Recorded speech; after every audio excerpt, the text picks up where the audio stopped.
equestrian trailblazers. I'm really excited to be talking to Greg Kersten, president of the OK Corral series. And for any of you who aren't familiar, Greg is the founder of Equine Assisted Psychotherapy, which is EAP, and he also developed the OK Corral series, which educates and supports professionals in EAP work, and EAL work, which is equine assisted learning. He runs seminars all over the world, and he is in huge demand because his work is truly amazing. And now Greg will go into a lot more detail, but I just want to say that the mission of EAP is to honour and integrate natural horse and herd behaviour as a model for human mental and emotional health. So I'm not going to carry on any longer with my clumsy explanation. And anyway, I can't wait for Greg to explain his work. So Greg, welcome first of all. And Thanks for having me. You're very welcome. And can you tell us, have you always loved horses? And when did you recognize that they had become your teacher? Well, it's going to sound strange, but I've been around horses pretty much my whole life. I don't remember us, except for a small time period. My dad was kind of a hog farmer in Nebraska. Okay. And that was back in the 60s, 1960s, and there was also an increased use of drugs, and the whole hippie thing was coming of age in the United States. Yes. And my dad wanted to make sure that all three of his kids stayed out of that type of livelihood and life or whatever. Yes. And so he didn't think hogs were going to keep our attention, probably. And my grandfather, bless his heart, my grandfather George Wadey was a real true cowboy in western Nebraska. Yes. He was my mother's father, and we used to love hearing the stories about how good a horse person my mom was, riding horses bareback to school, back and forth to school. It was quite a neat story. Mm-hmm. And so I guess really what happened was my dad got rid of the hogs, and we went from hogs to horses. And my dad was never one to just dabble in anything. Mm-hmm. And so we started out with maybe a couple ponies. I barely remember the ponies. And the next thing you know, we started having quarter horses, and we were roping and rodeoing and going all over the United States showing these quarter horses. Yes. And so I don't know where the love actually began. I know I loved my own personal horses. Yes. That we did everything on. We played on them. We showed them in competition. We used them in rodeos for competition. And I probably now today at 55 years of age, every day I kind of realize how much I love the horses. Yes. And I don't know if I loved them that much back then. Mm-hmm. They were always a part of my life. Mm-hmm. And they continued to be probably a saving grace out of every traumatic problem that I ever encountered in my childhood.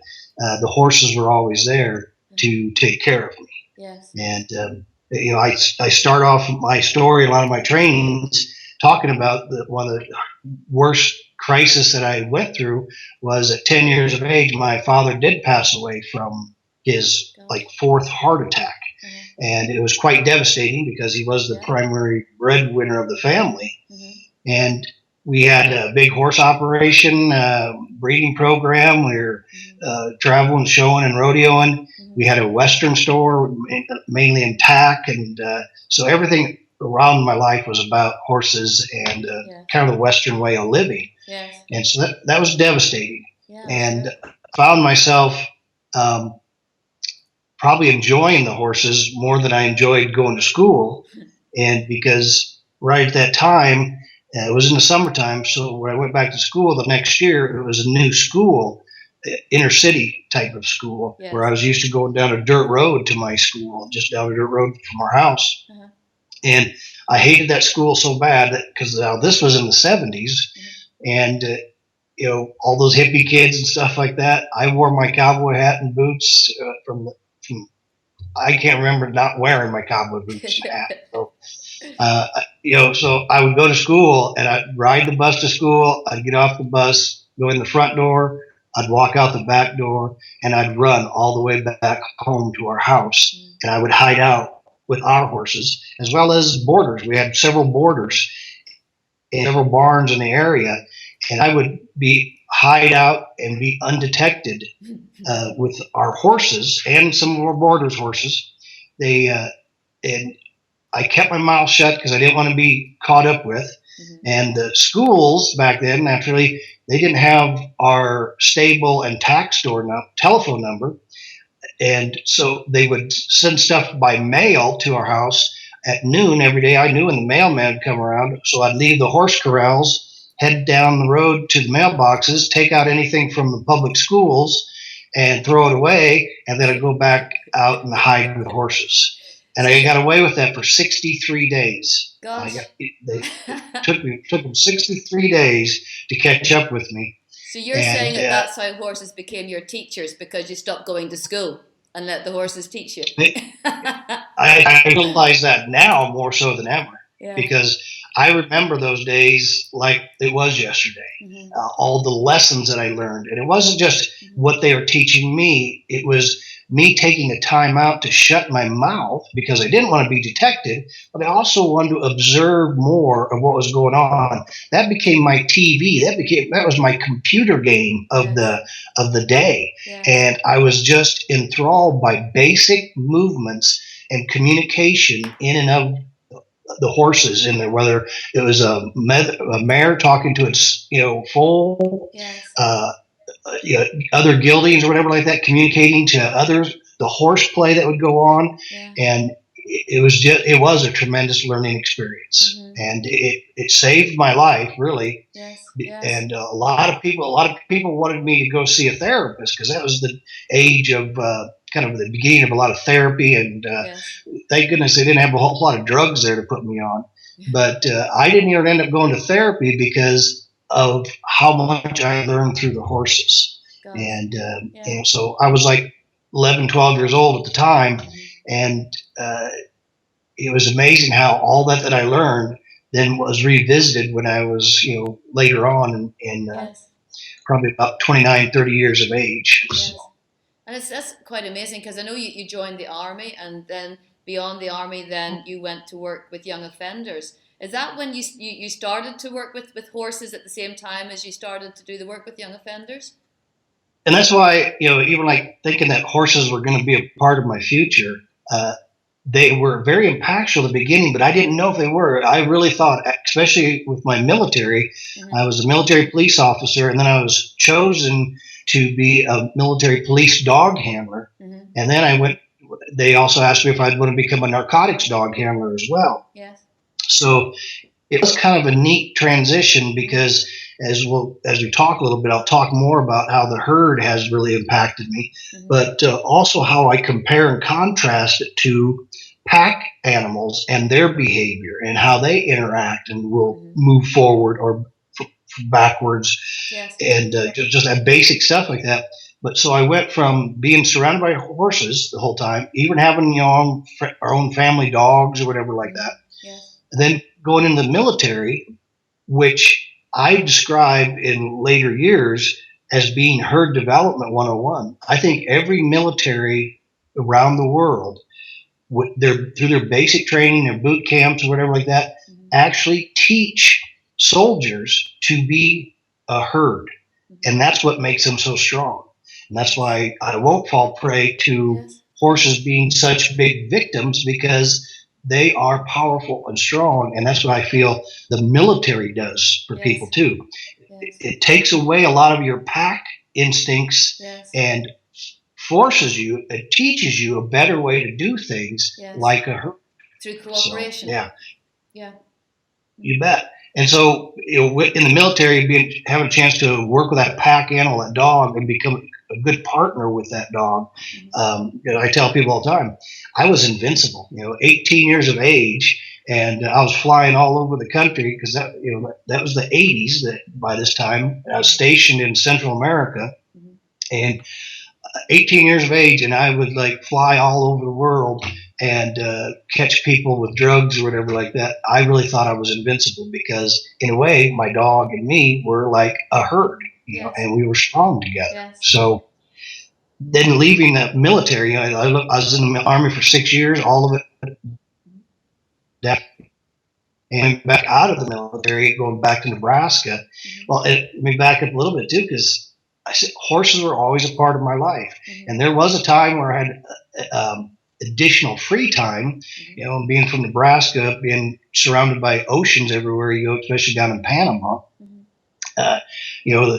There's only so much time you can spend on the beach, and I found myself being drawn to the horses again. I heard there was a horse show in Panama, yes. and a lot of it has to do with the American military. Mm-hmm. So I went down to check it out, and lo and behold, I met a lot of people. A lot of the later techniques of training horses hadn't been caught up with down in Central America. Yes. So I started offering my knowledge to a lot of the people down there, especially their kids that wanted to show horses and get horses. And so it's funny how horses just kept on coming back to me all the time. And so I was even training horses and giving riding lessons when I was in the Army down in Panama. So, yeah, horses are always there. And I have to admit, at that time, I still didn't think horses were going to be this big a part of my life, yes. but they had been up to that point, too. So. Yes. No, it's a great story. So how do you go about helping somebody who has problems? Like, for example, I keep saying young offenders. It's just a good example that comes to mind. How do you start to work with somebody that has problems? Well, that nowadays I think it is a lot easier than it was back in the day. And I think I kind of did blaze that trail quite a bit. Yeah. Nowadays people recognize that, hey, we'll do anything or whatever like that to try to help these kids out. Mm-hmm. Back in the day, after the military, I went back to Lincoln and I worked adult corrections, and I ran into some people that were starting a youth program out by Washington, D.C. Mm-hmm. And I met these people, and they said, you'd be a great candidate to come out to D.C. and work with us. I said, okay, I'm tired of Nebraska. Let me head out there, yes. And so I went out there, and that was quite a change because these young kids were some of the most aggressive inmates I've ever worked with before. I mean, they were sometimes even more aggressive than adults that I had yes. previously worked with. Mm-hmm. And so because this program, we never had hardly an empty bed. I mean, there's always kids getting in trouble, and they were looking for things. And it's funny how it came to pass in my life is I took that job just because I wanted to get out of Nebraska to start doing something different. Yes. And I got out there and I realized I was only getting paid $6.14 an hour, which was not enough to live on. And it was barely over minimum wage at the time, I think. And so I went back to horses again. I tried some other odd jobs that I could try to squeeze in, but lo and behold, I found this lady that she was a very wealthy lady, and she needed help with her horses. She had an addiction to buying horses, and so at a place a lot of people have that problem. yes, 70 some horses she had when I first started going out there, and a lot of these horses had never been worked with, and they're 5, 6, 7 years old, and so they were kind of aggressive. Some of them were aggressive. Some of them were almost depressed in a way, mm-hmm. and so these horses started reminding me of the kids that I was working with, yes. and it was kind of neat that.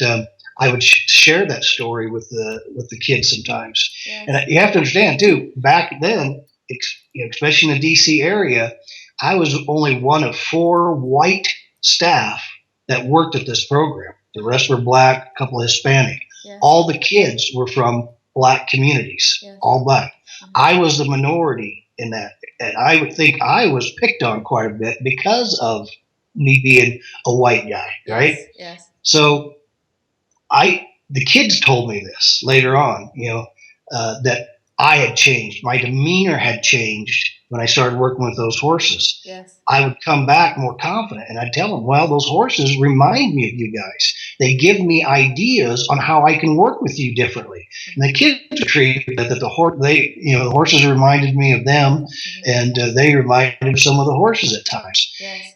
And these kids needed different kind of like community service hours before they could get out of this program, and there wasn't that many around especially for all these kids.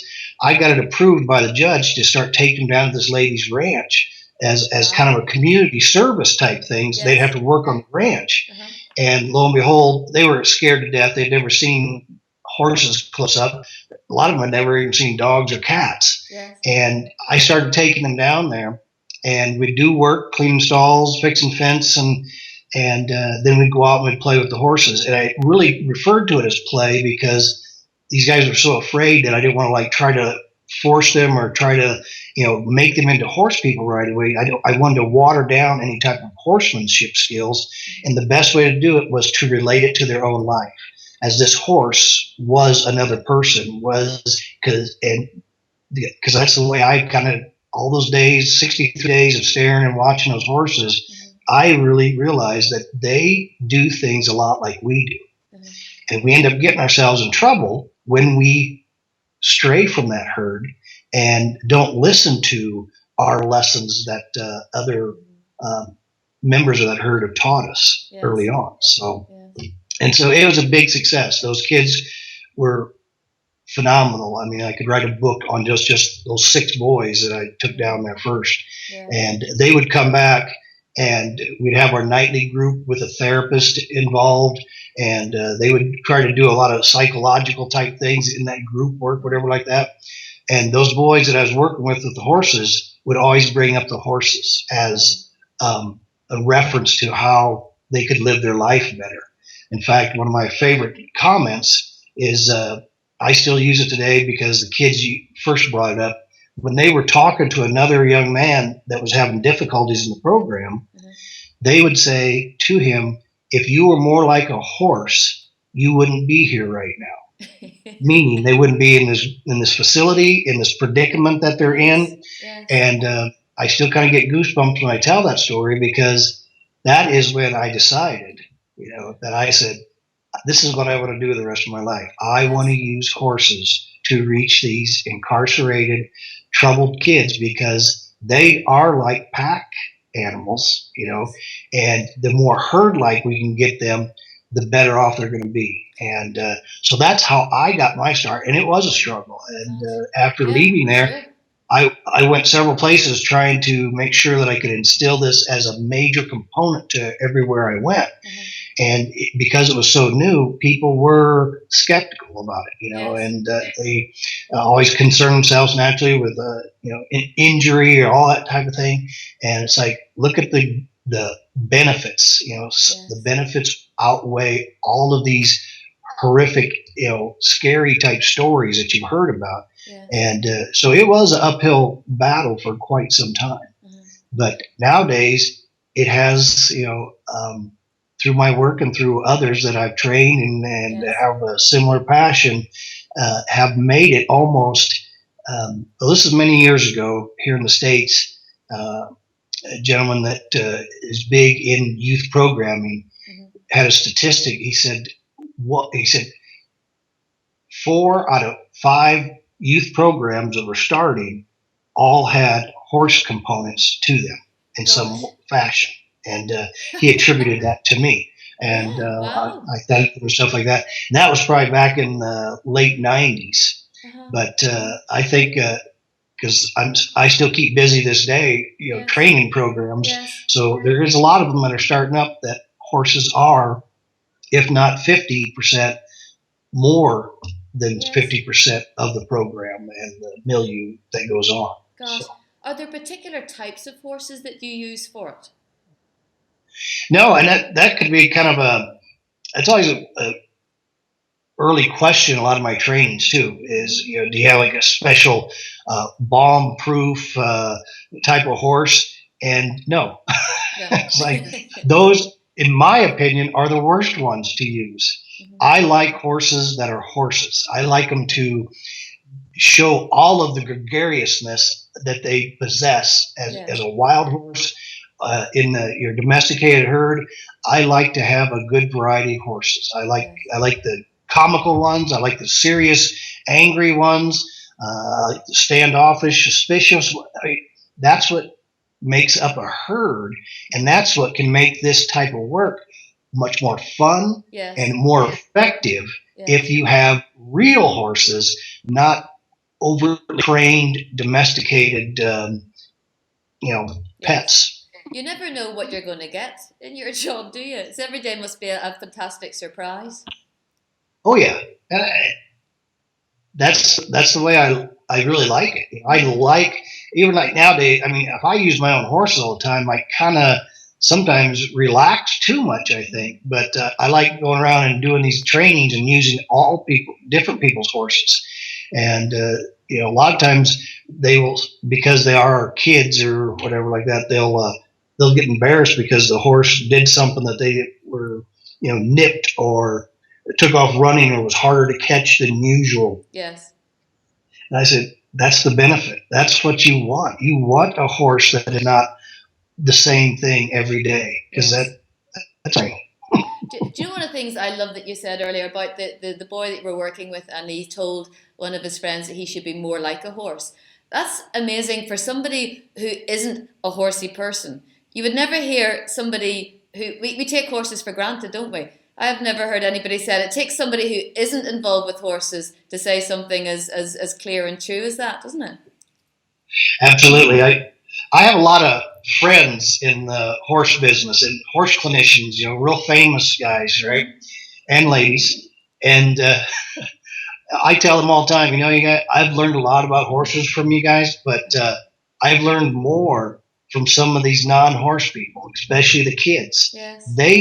Because if you look at the horse industry, clinicians included in that, they spend a lot of their time telling you what you can't do.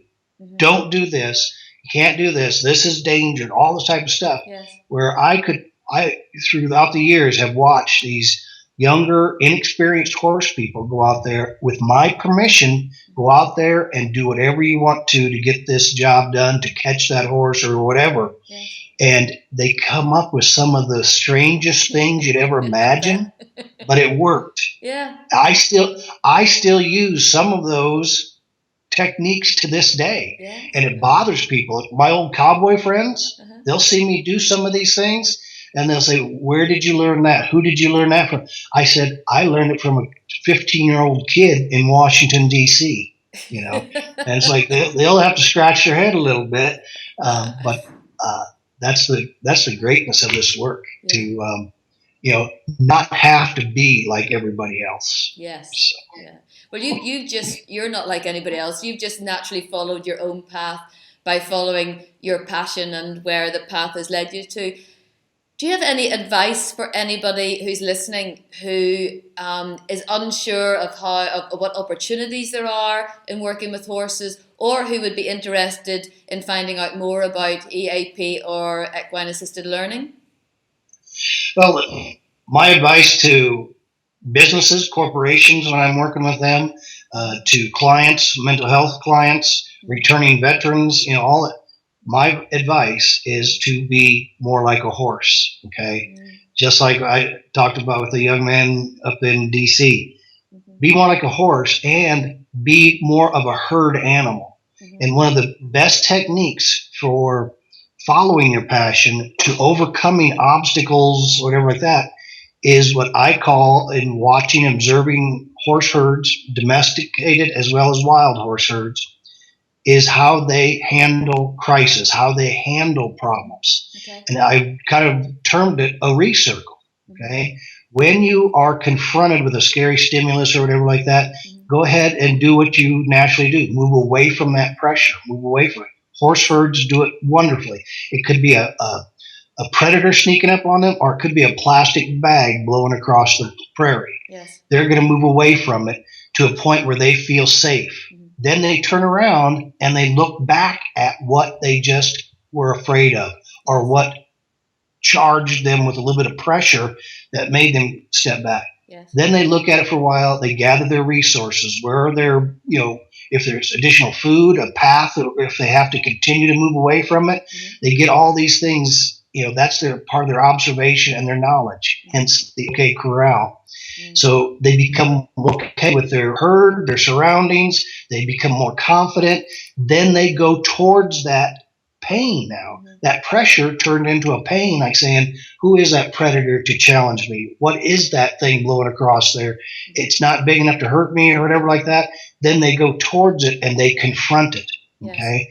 And I feel the lack of the recircle in human beings as we are trying, I think, over centuries to be more herd-like. From our military to our societies, our civilization is probably more effective, more herd-like we really are, looking out for one another and going up there and confronting that which scared us early on. That is to overcome any obstacle, whether it's a severe drug addiction or a problem with your own personal business. Take those steps back, get to a safe place, look at your resources, get stronger, then move forward. Yeah, that's great advice. Thank you, Greg. I don't know. Horses do it. Horses do it. Pardon? So, horses do it. Yes. Whether domesticated or wild, it is some of the neatest things I've ever watched. Was wild horses do that circle, and then watch my own domesticated. It's not the same circle all the time. And to add insult to injury, that's the trouble with people with just one horse. That horse doesn't have a chance to be a herd member unless it's not a herd. Yes. So they tend to look more like a victim, I guess, if it's just one horse without a herd. So. Well, I'm going to be watching all of mine a lot more closely, definitely. I'm looking forward to doing that.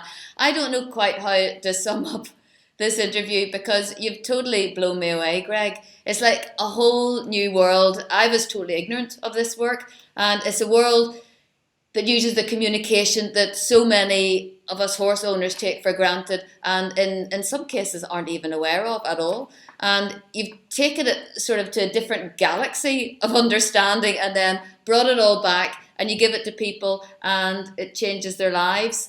And you sort of really get to the bottom, I think, of what inspires people. And yet it's all so beautifully simple as well, healing and developing through horses. Well, as you know, with this high-tech type stuff, this is the first time I've done one of these interviews. But that's why it's not rocket science. It's not brain surgery. It is so basic that I think it confuses or causes high-tech type people to scratch their heads a bit too, because it is so basic. And it is fun because in my I train thousands of therapists a year, horse people, and then on the side when I do these corporate retreats, I have worked with more high-tech firms and agencies than I have any other more blue-collar organizations or anything like that. Yes. Because they are so out there in that high-tech world, they need to come back to the basics of life and communication, as you mentioned. And it is fun because everybody can benefit from it. Yes. So, I love it. And I just can't wait to find out more about it. I'm totally hooked. So thank you, Greg, for sharing your beautiful work with us. It's been a real pleasure. Thank you very much. Good luck on the rest of the conference, and I'll be checking in on it too with the help of my wife Jennifer, because I don't even know how to turn a computer on. So. Well, thank you to Jennifer as well. It's been a pleasure. Thank you, and thank you to everybody for listening. I know you're very inspired. Thank you. Bye. Thanks. Bye-bye.